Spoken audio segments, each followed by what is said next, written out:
Welcome back to the podcast. If you are like me or like anyone and find yourself in a place where you have some limiting beliefs that are really hindering you from living a life that you are wanting, this is an episode for you. I am so thrilled to have this conversation today with Shelly Lefkoe. She is a co-founder of Lefkoe Institute. She really helps people address those limiting beliefs that are holding them back in their lives. This is such an important topic. This conversation is one that is important to me, and I'm really excited to bring this to all of you who are listening. I know you've done a million incredible things, Shelly, but thank you for coming on and having this conversation. I'm excited to hear more about the book that you have released and the work that you do, how you got to this place where you realize the power of these beliefs that we have inside of us. So thank you for being here. Oh, thanks for having me. I love, and I'll tell you why in a minute, but I love that you talk about growth, that your podcast is about growth. Yeah. Because I told my girls, I don't care who you marry or have a relationship with. I don't care what color they are, what religion they are, as long as they're open to personal growth, that is the single most important thing. Yeah, So, I agree. And it actually took me a while to I share often that I had this podcast mic sitting on my desk for 3 years before I did anything with it. And there was a lot of, I think, limiting beliefs that I had, or a lot of fear overall about the details of it. But also I knew that I wanted to be clear about, a principle or a focus on a topic that was really important to me. And it took me some time to decide what it was that I was so passionate about. And as I kind of like thought about it and mulled it over, the word growth came to me. And I know that's such a generic word, but I noticed how important it was to me in every aspect of my life. So if it was my personal life, my relationships, my business, raising my kids, like all the things, I was like, oh, growth is actually that's what I want. I don't need perfection. I don't need, I like to make money, but that's not like the focus of what I, want to talk about. There's all these different things. And I was like, oh, that's it. It's simple to me. This is what's so important. So thank you for pointing that out. And it really is like, that's why I speak about it. So let's get into this conversation. I'm really excited to kind of hear more about where this idea of, where you started noticing limiting beliefs and you started kind of realizing the power and the impact that they had on you in your life and what that looked like and how you got into this work. yeah. So speaking about growth, my late husband was on a spiritual, intellectual journey to find out why people didn't live as authentic, free beings, and mostly why we don't do things that we know we should do. Everybody knows if you eat well and exercise, you'll feel better and live longer, and they don't do it. We go into relationships going in that we know are not right for us, and we still do it. And he was on a plane going to California, and he was journaling and looking at his own life. In his own life, things should have turned out and didn't, and he couldn't understand why. And he came up with the belief that who he saw himself, his worth and value was a function of overcoming obstacles. And so he realized in that moment, and I'm going back, Chelsea, 30 years ago, when we used the word, we said we help people eliminate beliefs, they would say, you mean like religious beliefs? Like, what do you mean beliefs? And today, everybody knows you can't make change without eliminating beliefs. Yeah. So he was definitely a pioneer in this field. And so he started journaling. And at the end of the trip, he had created a process that helps people quickly and permanently eliminate beliefs.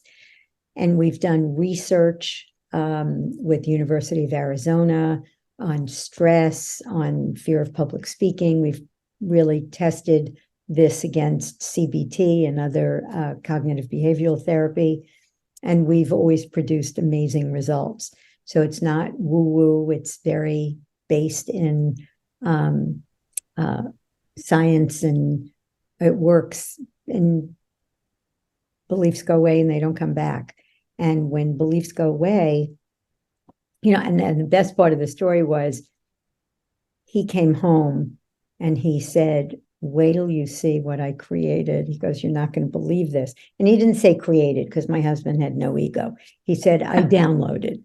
Yeah. And I watched him do the process with someone who wanted to get married and have a relationship, and she just kept having terrible experiences where her relationships with men didn't work out. Mm-hmm.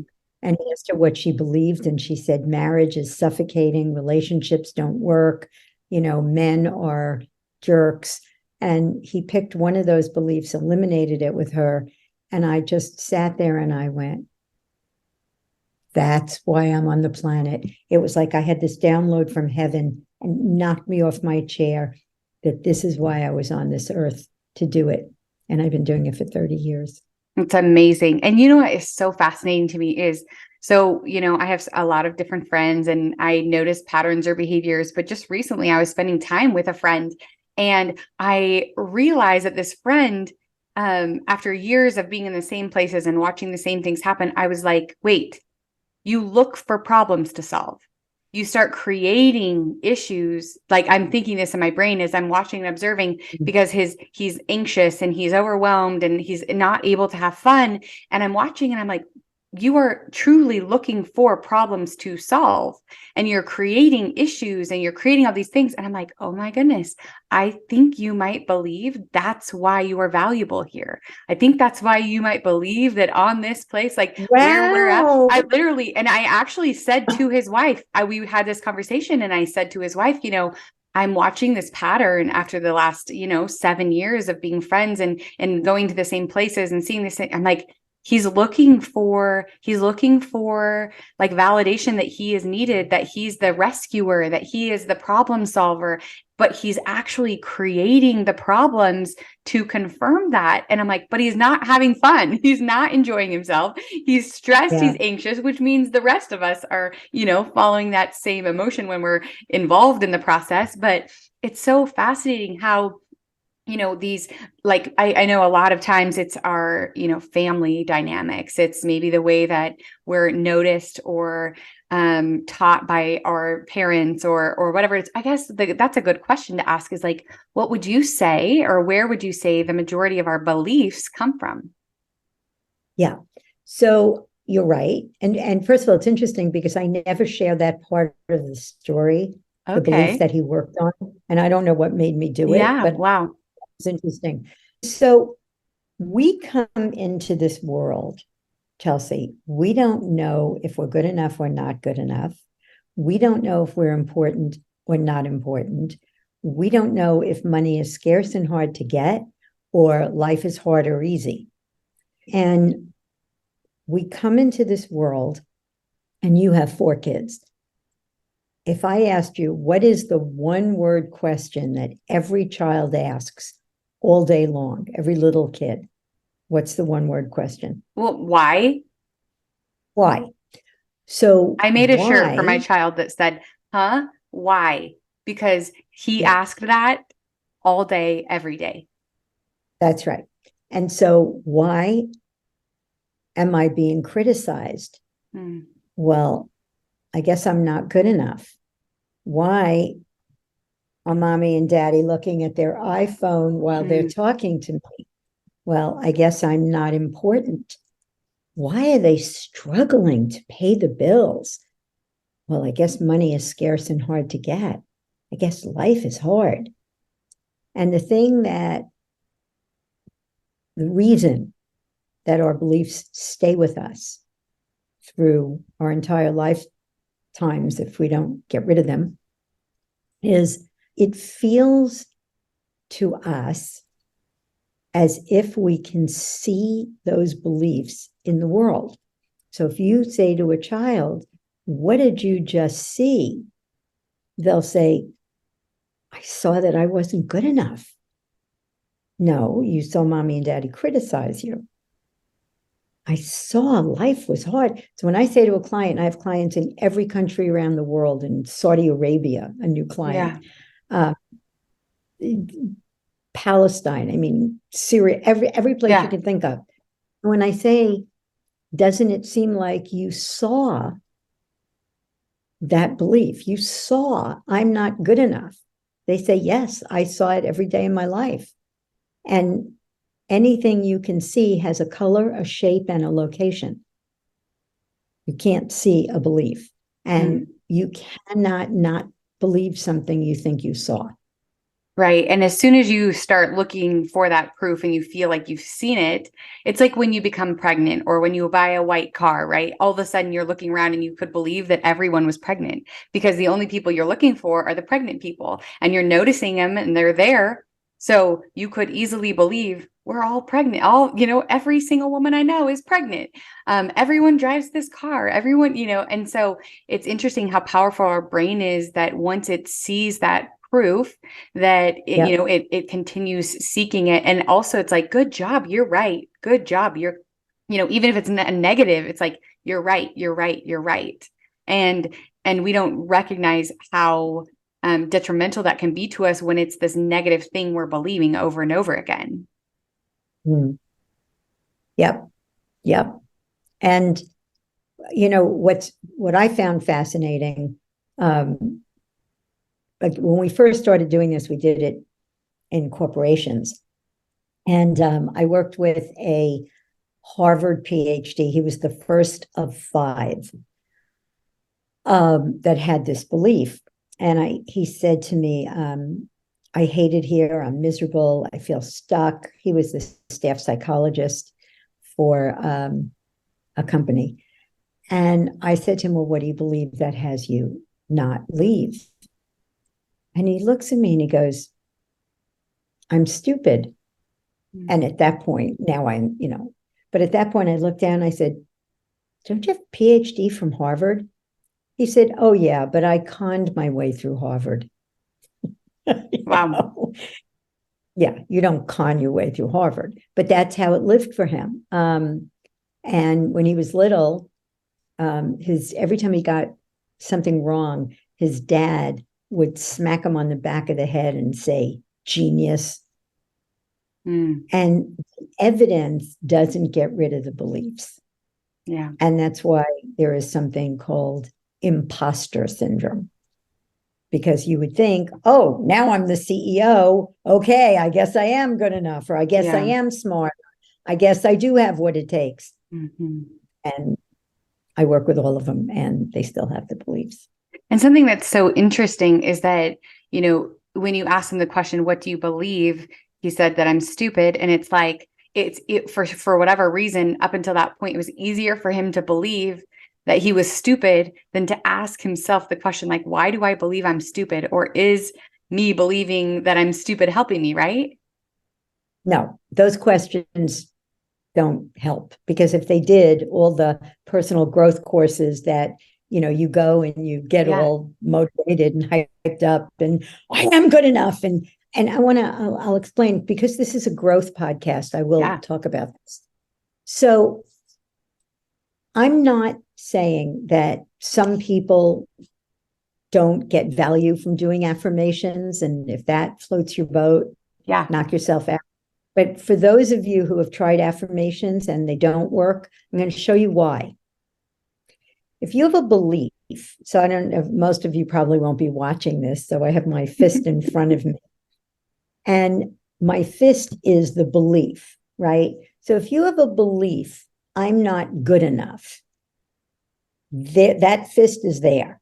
Now I'm going to go, I'm good enough, I'm good enough, I'm good enough. And you're trying to put something where there already is something. Right. So the only person who stands in front of a mirror saying, I'm good enough, I'm good enough, I'm good enough, is somebody who believes, obviously, that they're not, or they would be standing. I don't get up in the morning and say that, right? So what we do is we help you eliminate that belief. Now you have space. right? You can put anything you want.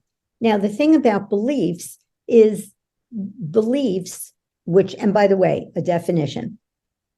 So a belief is a statement about reality that you hold as the truth. Like maybe sometimes if, right? It's the truth. So once you get rid of the belief, you're not good enough and you're not good enough. You're not important and not important. You're actually the creator of those distinctions. Which That's is who you really are. Yeah, that makes sense. And I love that you bring attention to the idea that the people who are getting up and saying all those things, the affirmations, that they're saying them because they don't believe it. And I always say, in order to create anything, you have to create space, right? We can't just keep loading on like what you said. So let's say there's someone listening right now and they're like, okay, but a lot of my mentors have said, write your affirmations, put them down, like, keep saying them till you believe them or replace them or whatever. So what advice would you give those people who, are like stopped in their tracks right now and like, what do you mean I can't do my affirmations? You could do whatever you want. I ask the question, how's that working for you? Yeah. See, I'm exhausted. I listen to this conversation Totally. And I get exhausted. I do not want to spend my life. See, the thing about growth is we're always growing, and that's wonderful, but I don't want to spend my life working on myself. I don't want my clients to spend their lives working on themselves. They come in, they do their work, and they're out of here. We created a program called, it's called Recreate Your Life, but I'm going to give everybody an opportunity to go for free and eliminate a belief. So if you go to eliminatebeliefs.com, you can actually experience eliminating a belief. And if you like doing affirmations and it feels good, knock yourself out. But if you're trying to change behavior, if you procrastinate, if you don't speak up for yourself, if you don't get into healthy relationships, if you're not expressing yourself fully. So one of the beliefs that completely changed my life is a belief that most people have. And so there's two kinds of beliefs. There's core beliefs, fundamental just beliefs. Right. And then there's what we call survival strategy beliefs, right? So the core belief, I'm not good enough, I'm not important, I'm not worthy, drives your self-esteem. But the survival strategy belief drives your behavior. So I'm not good enough. What makes me good enough is having other people think well of me. Now I got a beach ball again. I'm not good enough. I want to keep it underwater. I don't want it in my face. So as long as my survival strategy belief is working, it stays underwater. The problem is you have to keep doing it and doing it and doing it because it never makes you good enough. So no matter how many people think well of you, I could be in a room, if there's 100 people and 99 loved me and one didn't, that ran my life. Now I speak in front of 600 people and they like me, they don't like me. I do my best. I want to serve. If I'm not serving, that would bother me. Right. But if they don't like me, yeah, okay. Yeah, absolutely. It's not that I don't care. I may or may not care, but it no longer defines me. It no longer says anything about me. And when you get rid of the belief, what makes me good enough is having other people think well of me, you can be your authentic self, which means my focus isn't over here. I'm good. My focus is over there.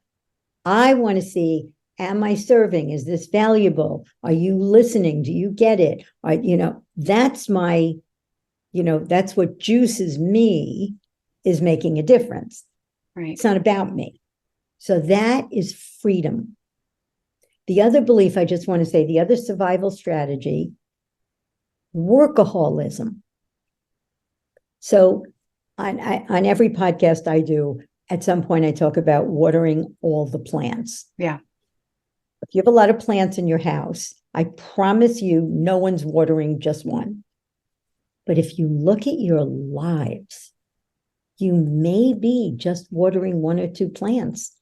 You know, your health, your relationships, your kids, your leisure time may be limp or dying, but your career, oh, I'm working every day and I'm, because you may have the belief what makes me good enough are my achievements. Like your friend, what makes me good enough is solving problems, being needed. So as long as he believes that's what makes him valuable or worthy or good enough, he's going to keep doing it.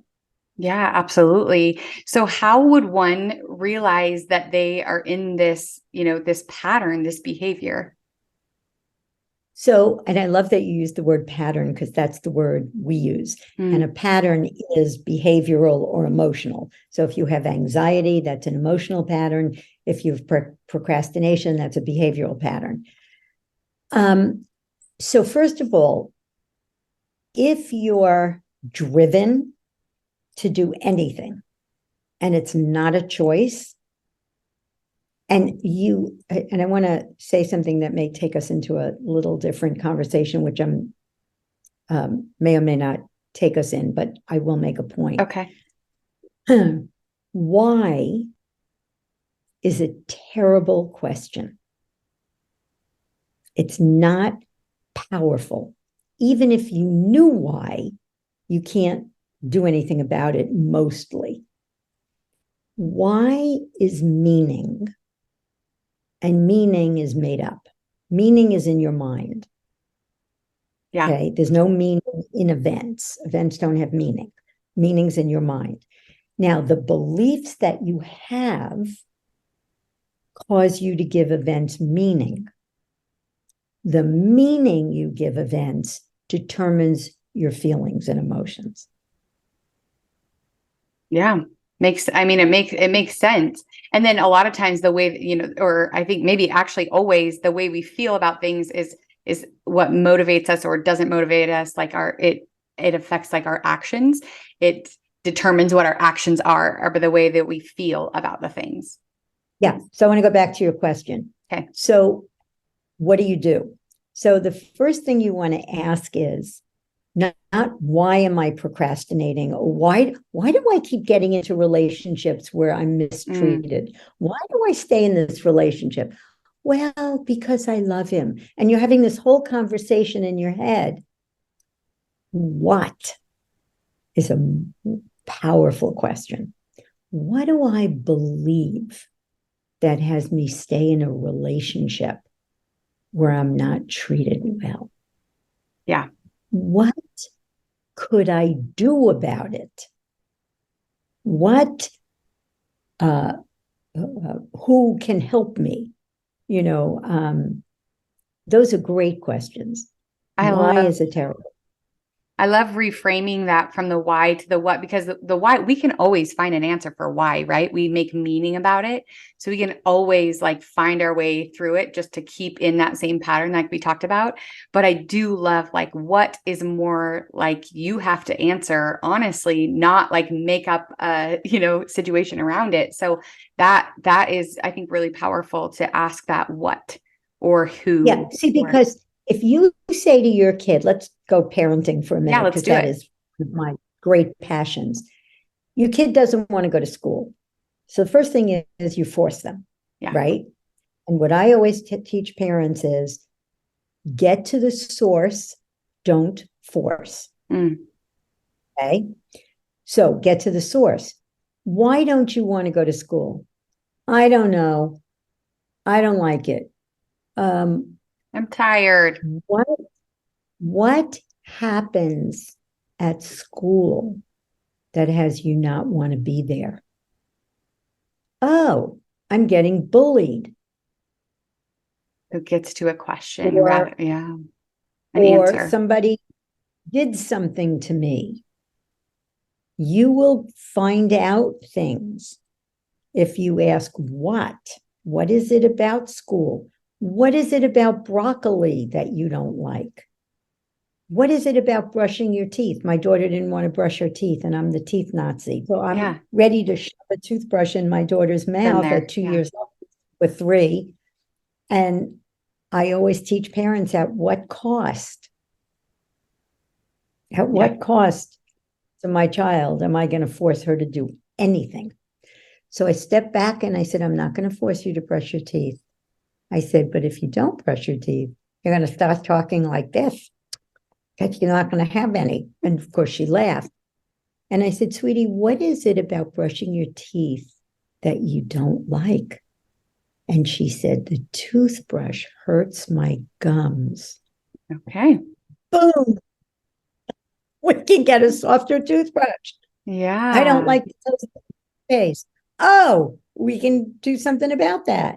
We have options. Oh, that actually made me laugh because when you were talking about the brushing of the teeth, I had a 2-year-old who, and I would be really interesting for me now. I wish I could have asked that question. What do you not like about this? But he was when he was little, he did not want me to brush his teeth at all. And I literally had to sit on him and pin his legs in and, like brush the teeth, and he's thrashing and all of these things. So then I actually started showing him pictures of nasty teeth, right? So I Googled nasty teeth. This is what your teeth are going to look like. And then guess what happened? He loved it. Mom, show me pictures of nasty teeth. Show me pictures. But he loved it. He was like not afraid of them. He thought it was, fascinating. But luckily he brushes his teeth all on his own and all as well. But that would have been, and he is very, he has a lot of like sensory type stuff. And so I would almost guarantee that there was something about the brush, the toothpaste, something about it that was bothering him. But I didn't know to ask different questions. Yeah. And I also want to say, because people make up a lot of stuff and they make assertions, and I sit there and I go like this. So I'm going to tell you 2 things, and you listening, you tell me if this sounds true to you. Okay. Anger, underlying anger, is always powerlessness. Okay. Because if you could do something about it, you wouldn't get angry. You would just do it. We get angry because we feel powerless. That's why we get angry at our kids. That's why we get angry at our spouses. We get angry at our bosses because we don't feel efficacious. We don't feel like we can make the change, right? Affect change. Underlying. So as kids, for those of you who are listening, if you had parents who were like, because I said so, you're going to wear this, you're going to do this, do as I say, don't ask questions, children should be seen and not heard. That's where powerlessness comes from. So if you have anger issues, you want to look in that realm. I'm powerless. Underlying fear. Okay, people make stuff up about this all the time. Underlying fear is a real or imagined threat to your survival. Because if a dog is chasing you and you feel fear, and then you realize the dog has no teeth, the fear goes away. If somebody's pointing a gun at you, you're going to feel fear. And if you find out it's a water gun, the fear will go away. So fear is always caused by a real or imagined threat to your survival, which there almost is never. Yeah. You have fear associated with criticism and judgment, or fear associated with not living up to an expectation, or fear associated with rejection. Rejection doesn't cause fear. If somebody rejects you, you will not die. I promise. Not die. Yeah. It's good to remember that. And I actually love that point that you made about anger. And I think that is so valuable in parenting, or even with yourself, or with like maybe your spouse or something, that when that anger is coming up, instead of like matching matching that anger with them, then pulling back and saying, okay, there's it's obvious to me that there is like they feel powerless. They feel, it's almost like when you see a bear and they tell you to like pretend like you're really brave and like get really big and Yes. mad and whatever to scare off the bear. It's almost like we naturally do that to make ourselves believe that all of a sudden we have power because we're scary. We're actually the threat. So that I think is a really valuable thought to have and to think about and to try to. So when we're in those situations and, the people around us are acting out of anger, and how would you approach that? Like, let's say with a child, With anybody, yes. with anybody, validate feelings. Mm-hmm. It is the single most powerful communication skill there is. Yeah. Okay. So if somebody, let's assume I'll use a child and then I'll use a grown-up. So my daughter said to me one day, I hate you, mommy. Now, if I said to her, don't you dare talk to me that way, she would have gone, I hate you, I hate you, I hate you. Or she would have said it to herself if your kid's scared of you, Right. But what you resist persists. Yeah. So I looked at her and I said, wow, you must be really angry at me, to hate me, to feel like you hate me. And she said, I'm not angry at you, Mom. I'm only angry at what you did, which of course I almost laughed because I told her that. Yeah, I was just going to say that was good.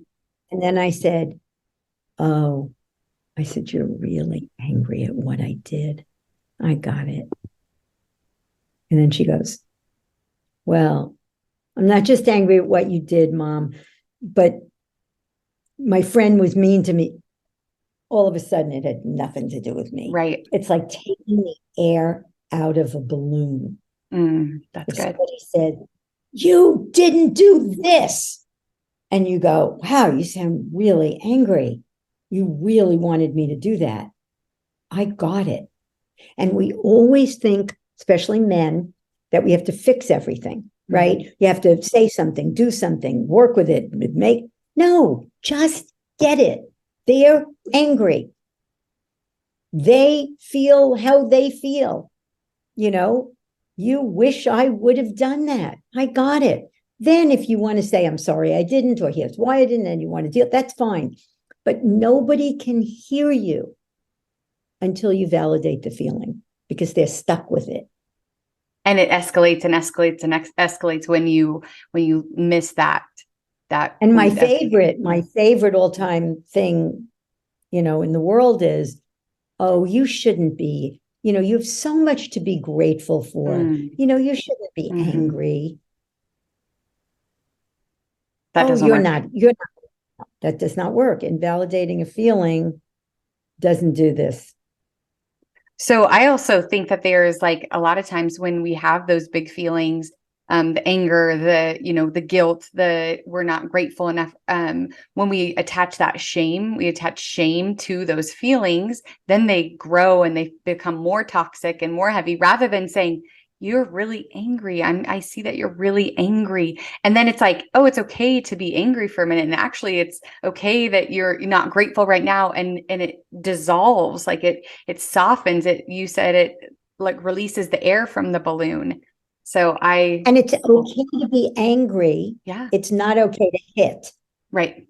Anger and aggression, right? Like how angry you are, but you can't curse at me. That's not okay. Right. Using iMessages is also very powerful. Shame is the belief, or actually the meaning you give, but we'll call it a belief for now. And I'll explain the difference in a second. Shame is, I'm bad. Yeah. Guilt is, I've done something bad. Right. And that's what some religions will do to particularly kids or to people. They shame you by having you think you're bad if you have sex out of marriage, or you're bad if you don't go to church or whatever it is, you know. So you have to be careful, particularly with your kids, if you're exposing them to religion. You want to make sure they don't walk around with shame and guilt. Right, because what you have found, I'm sure in your research, is that then those beliefs become the motivators. And how far does motivation out of shame or guilt get people? How far does motivation get anybody any place? Yeah. Yeah. But See, but those feelings, those aren't the things that make you want to do better or be better, or right. It's like, they're kind of like a downward heaviness that just keeps pulling you down. Yeah. Yeah. The so much I could say about this. So the way most people try to make change. So if you want to change a behavior, first thing you do is you take a workshop or a course, you read a book, and you find out how do you go about doing that, right? Then you go to motivational, you get motivated and you go to do a workshop and you come out and it's like, oh my God, that was the best workshop. And you're all excited. And 3 days later, the notes are in the drawer. So information and motivation is not the key to success, in my experience. Yeah. Eliminating beliefs is. And as you eliminate those beliefs, are you replacing those with new beliefs? No. Remember at the beginning, I said a belief is made up, right? Mm. So we like to leave people, if it's not true that I'm stupid. It's just not. No. Am I smart? Maybe, but that's a possibility now that didn't exist before. Okay. But what I want people to get is who you are. So we come into this world and we take a lump of clay and call it Chelsea or Shelly. And we put all these beliefs on this lump of clay and it becomes a sculpture. And we forget that who we really are is the sculptor. Mm. We're not this creation. We're not just this thing, right? Yeah. And there's a higher consciousness of us that formed this. And if we created it, we can create something different. So that is, we believe, more empowering, because creating a new belief is like an affirmation. It's like, oh, I'm important. Well, sometimes I don't want to be important. I want my kid to be important. Or I want to make somebody else important. Why do you think we naturally, gravitate towards creating beliefs or holding on to beliefs? Because we think we see them. And then we think that we know all the things. We think we already know. It's like almost. Yeah, but your life is consistent with your beliefs. So I do something with people in the spiritual part of the process when you get that you're the creator of your life. So we behave as if there's Black people in the world and white people, and that it means something that this person is Black. And that's arbitrary nonsense distinction. Gay and straight. What does that mean? I want to know what your character is. I don't care who you sleep with. It's not of any interest to me. Now, if you were born and your mother said to you, listen, Chelsea, there are two kinds of people in this world, tallies and shorties. People over 6 feet are tallies and under 6 feet are shorties. And tallies are dangerous. Now you're walking down the street and you see a 6'3" person walking towards you and you're a little kid. What do? Run, hide. I'm afraid. Run and hide, right? And what do you feel? Afraid. I believe that. Fear. Yeah. Mm-hmm. So your belief that tallies are dangerous had you behave, run, feel fear, right? Right. You go home and your mother says to you, you say, Mommy, Mommy, I saw a tollie. And she says, what color was he? What would you say? I don't know. I don't know. Because you wouldn't see color because it has no meaning. It's not a distinction. So we create distinctions or beliefs, and then we think they're true. And we think we see them. And if you have a belief that Black people are dangerous or gay people are not God, or whatever they believe, you're going to see, Black person comes down the street, you cross the street. Yeah. And we have to stop making the distinctions because they have no meaning. But in life, right, something happens, you make a mistake at work, and you think you're seeing, I don't have what it takes. I told you I didn't have what it takes. See? And all you see is making a mistake. You can't see, I don't have what it takes. And one of the most common beliefs that people have, whether you've read every business book on the shelf, is mistakes and failures are bad. And if I make a mistake or fail, I'll be rejected. And people say to me, oh, I read every business book. And I said, oh, so when you make a mistake, you go, way to go, Chelsea, good learning opportunity. And anybody who has children listening, anytime your kids, quote unquote, make a mistake, just say learning opportunity. And they won't conclude mistakes and failures are bad, because in this world, if you're not innovative, you're not making it. Yeah. And if you have the belief mistakes and failures are bad, you cannot innovate. Which is fascinating because so many guests that we've had on the podcast, their biggest growth experiences have been from failure or from hardship or from things not going exactly how they had wished or hoped or planned. Always. Yeah, it's so true. And I actually, with my employees, even at my work, there's always, it was really hard for me at the beginning because when I first started my work is because I was like, when mistakes would happen, it was like, oh, it was personal. It felt bad. And so then I would give a lot of energy to it. And then I quickly realized I have the same amount of energy no matter what. I can either learn from it and move forward and just accept that happens in workplace, or I could, sulk and let it take all of my energy and be sad and all of those things. And so I was able to learn that lesson and kind of move through that. And then as I've hired employees, I watch them go through that same process. And is it okay for us to be like, oh, I wish that didn't happen? Absolutely, right? Like, we don't have to wish that I made a mistake or that I cost money to the company or any of those things.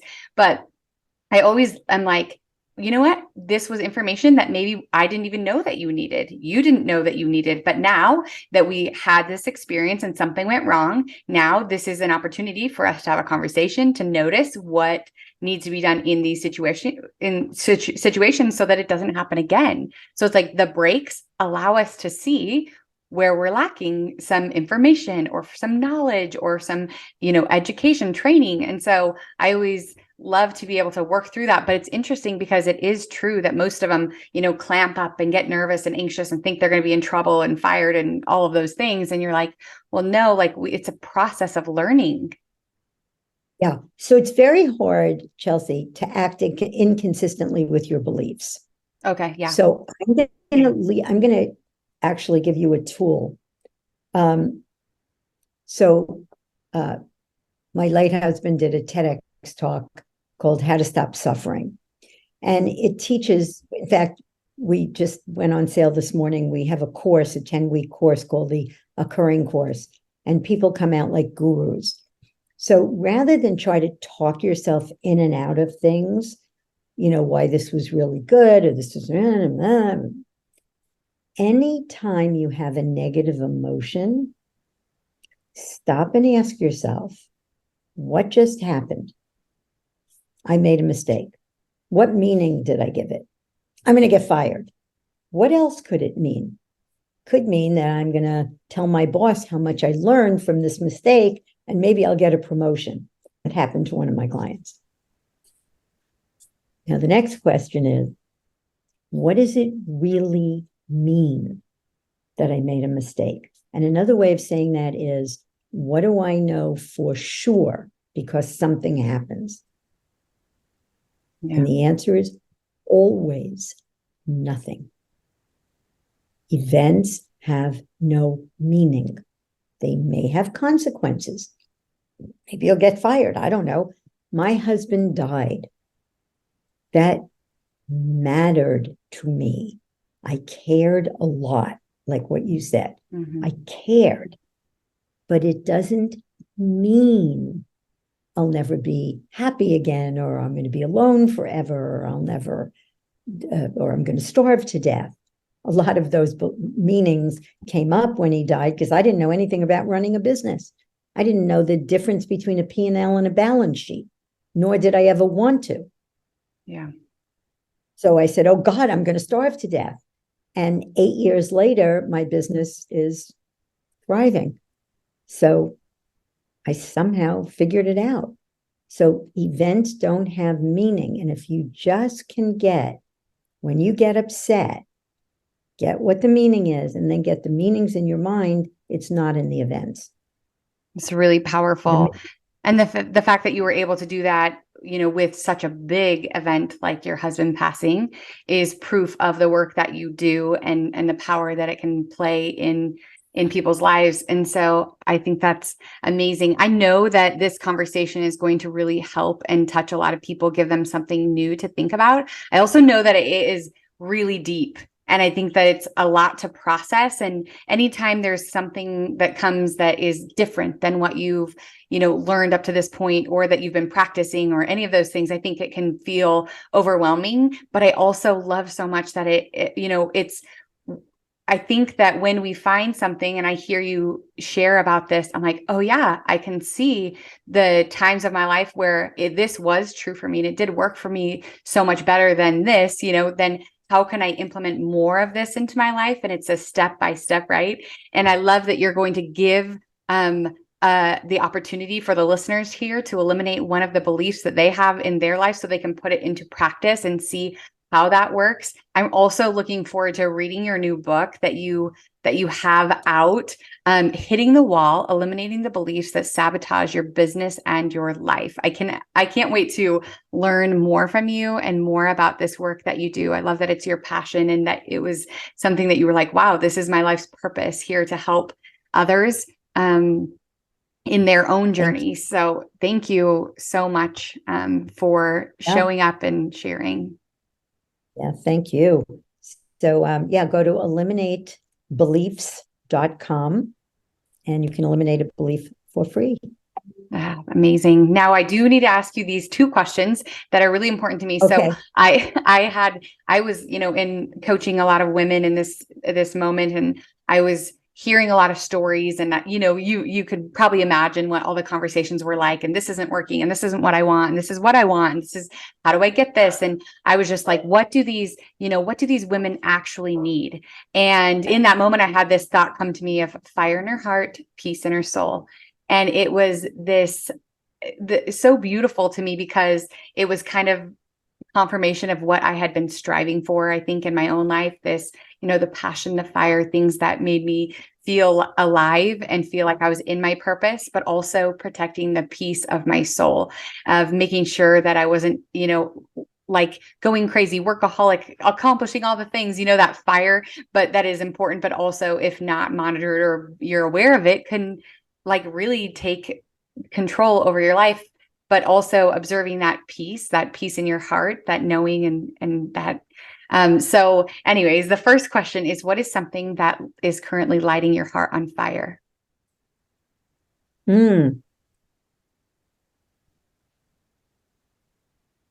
Pickleball.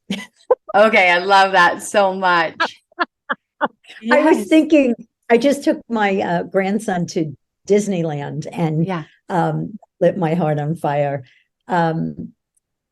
What lights my heart on fire is what I do. I don't want to say it because it always sounds so trite and corny, but it is. It's how I do it for 30 years. When I just worked with somebody who was sex trafficked and she had severe PTSD, and she's so good, she's so good. And it doesn't take a long time. And, seeing people, the mission of my company is to help people live as the unlimited possibilities that they are. And that lights my heart on fire when I see people get rid of their barriers and live free lives. Love that so much. Yeah. And what is something that you do to protect the peace of your soul? I don't have toxic people in my life. I just don't. That's really great. I have quality people. And, my mother was my guru. And my mother used to say, your boyfriends will come and go, but your girlfriends will be there forever. Mm. And friendship and having support, a support system in your life is more important than pretty much anything. That's really solid information, or really solid advice. Yeah, I've been in a women's group for almost 18 years with some pretty extraordinary women. And we were 11 of us, and we have been through divorces, bankruptcies, loss of parents, loss of spouse, health issues, cancer, and I had a car accident 3 years ago. And we just have each other's backs. We just do. And it's invaluable. I love that so much. Thank you for sharing. And I can't wait for this episode to go live for the listeners to be able to learn from you. I can't wait to learn more from you. So I just appreciate you and your time so much. Thanks for having me.